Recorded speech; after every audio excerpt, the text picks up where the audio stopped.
एक ब्राह्मण और एक ब्राह्मणी दोनों पति पत्नी भगवान को भोग लगाए और भोजन करने ब्राह्मण देवता बैठे कि उनके द्वार पर कोई दस्तक देता है। द्वार पर आया, भिक्षाम देहि। ब्राह्मण उठे और अच्छा सुनो, ये जो पंडित पंडितानी थे ना, ये पंडित जी भी भिक्षा मांगते थे। और आज संयोग से इनके घर में पत्नी ने खिचड़ी बनाई थी, क्योंकि भिक्षा में जो मिल जाए वो पंडितानी बनाए, पंडित जी मांग कर लाते। तो आज इतना ही मिला था कि दोनों को पेट भर, आज कुछ दिनों में आज पेट भर दोनों को भोजन बना पति पत्नी के लिए। तब तक द्वार में कोई आ गया, पंडित जी खाने बैठे थे, थाली छोड़ी, दरवाजा खोला, आइए आइए। कोई भूखा था, भैया बड़ी भूख लगी है, कुछ मिले? हाँ हाँ आओ। जबकि पंडित पंडितानी भी भूखे थे और खाने के लिए थोड़ा खिचड़ी बनी थी आज। और वो भूखे आदमी को पंडित जी ने अपनी थाली पकड़ाई तो वो गरीब आदमी, उसने भोजन किया, पंडित जी के थाली उसने पूरी खा ली। अब पंडितानी ने जो अंदर थोड़ा सा बचाया होगा, उसने, पंडित जी ने कहा और? हाँ हाँ भूख बहुत, थोड़ा और मिल जाए, बहुत अच्छी स्वादिष्ट खिचड़ी है, लो भैया। उसने पूरी खा ली। खाई, वो आदमी हाथ धोया और खा पी के पंडित जी ने जैसे उसको प्रणाम किया, नमस्कार किया, विदाई कर दी। वो खा पी के खुश होके चला गया। अब पंडित पंडितानी के पास क्या बचा जानते हो? केवल वो बर्तन जिसमें बनाया था। तो दोनों बैठे साथ में, पंडित पंडितानी, और वो जो बर्तन में बना तो पूरा परोस दिया, पर कुछ तो उसमें बचे ही था ना, जरा सा। तो पूरा खरोंच खरोंच के, चम्मच से खरोंच के वो खिचड़ी निकाली, इतनी सी निकली। आधी पंडितानी ने खाई, आधी पंडित जी ने खाई। और खाकर जब हाथ धोए तो जब हाथ धोने का पानी गिरा तो वहां पर एक गिरगिट था। गिरगिट, गिरगिट समझते हैं ना? गिरगिट, गिरधौना। गिरगिट के पीछे के हिस्से में वो पानी, पंडित जी के हाथ धुलने का पानी गिरगिट के पीछे हिस्से, पूंछ वाले हिस्से में, पीछे के दो पैर और पूंछ के हिस्से में पानी गिरा तो उसकी पूंछ और पीछे के दो पांव सोने के हो गए, सोने, और रंग बदल गया। अब गिरगिट बड़ा प्रसन्न, वाह देखो मैं सोने का हो गया।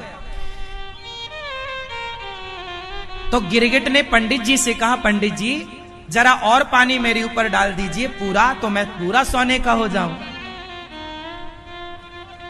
पंडित जी ने कहा, तू आधा तो यहां हो गया है, अब जा, धर्मराज युधिष्ठिर यज्ञ करने वाले हैं, जा, जहां ब्राह्मण लोग खा के हाथ धुलेंगे वहां तू बैठा रहना।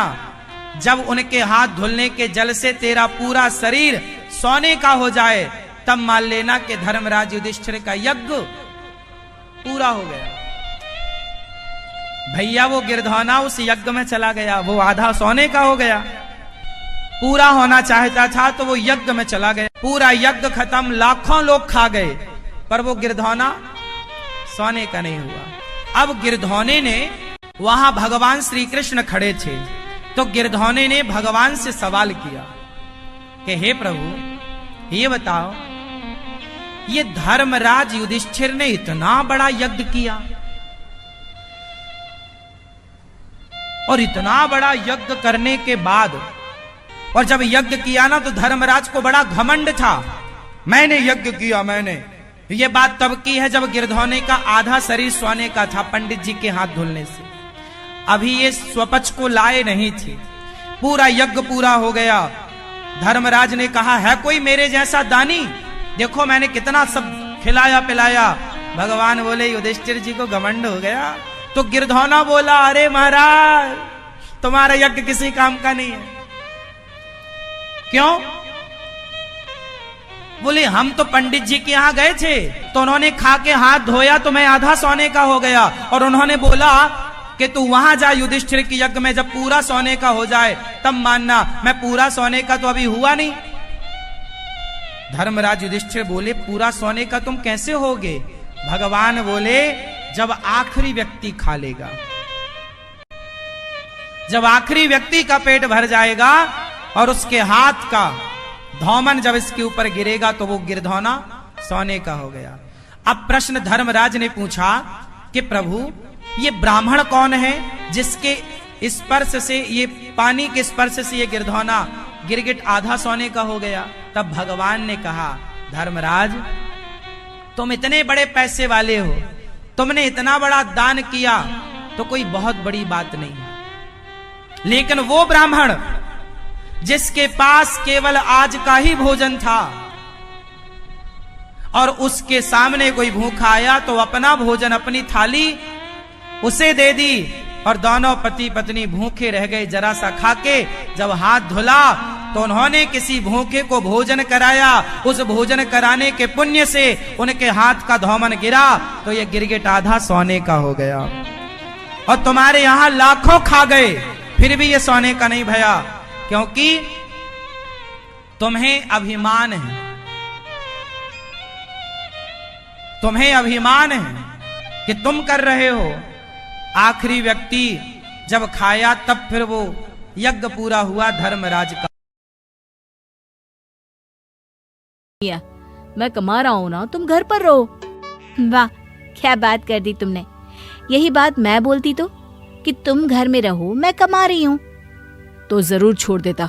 अगर मुन्ने की जरूरत मैं पूरी कर पाता तो। वो तुम्हें ही पूछता है, तुम्हारे बिना कुछ नहीं खाता। अरु, देखिए, लड़ाई करने का मन है ना तो खुल के कर लीजिए लड़ाई। खैर, बात आई गई हो जाती है। एक दिन बैंक में आरू काम कर रही थी कि नौकरानी का फोन आता है। देवी जी, वो बाबा आज। लेकिन अरु उसकी बात सुने बिना ही जोर से चिल्लाती है, ऑफिस में काम करूं या तुम्हारा बाबा पुराण सुनूं?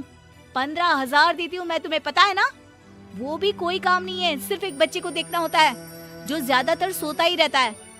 अब वो भी नहीं हो रहा है तो बता दो, मैं किसी और को देख लेती हूँ। नौकरानी डर जाती है। नहीं मेम साहब, सब ठीक है। वो फोन रख देती है। देर शाम जब अरु घर पहुंचती है तो वहां ताला होता है। अरे, ये कहाँ गए? लगता है मुन्ने को आइसक्रीम खिलाने ले गए होंगे। एक काम करती हूँ, यहाँ गार्डन में ही बैठ जाती हूँ। अरु वहीं बैठकर अपना लैपटॉप खोल लेती है, लेकिन देर तक काम करने के बाद भी घर में कोई नहीं आता। वो पति को फोन करती है। क्या है यार, कहाँ हो? मजे करने जा रहे हो बच्चे के साथ तो ठीक है, लेकिन बता कर तो जाओ। आ गई तुम? डोरमेट के नीचे घर की चाबी है, खाना बना है, खाकर सो जाना। तुम्हें तो कोई टेंशन है ही नहीं ना बच्चे की। फिर शुरू मत हो जाना, नींद आ रही है, कल सुबह जाना है फिर। अरु खाना खाकर सो जाती है। अगली सुबह वो वक्त से तैयार होकर ऑफिस चली जाती है, लेकिन अगली शाम जब फिर उसे घर कोई नहीं मिलता तो वो पति को फोन करती है। अरे यार, कहाँ चले गए तुम? बता कर तो जाया करो। अच्छा, बड़ी जल्दी याद आ गई हमारी। मुन्ना परसों गिर गया था, उसे चोट लग गई थी, मैं अस्पताल में हूँ। क्या बात कर रहे हो?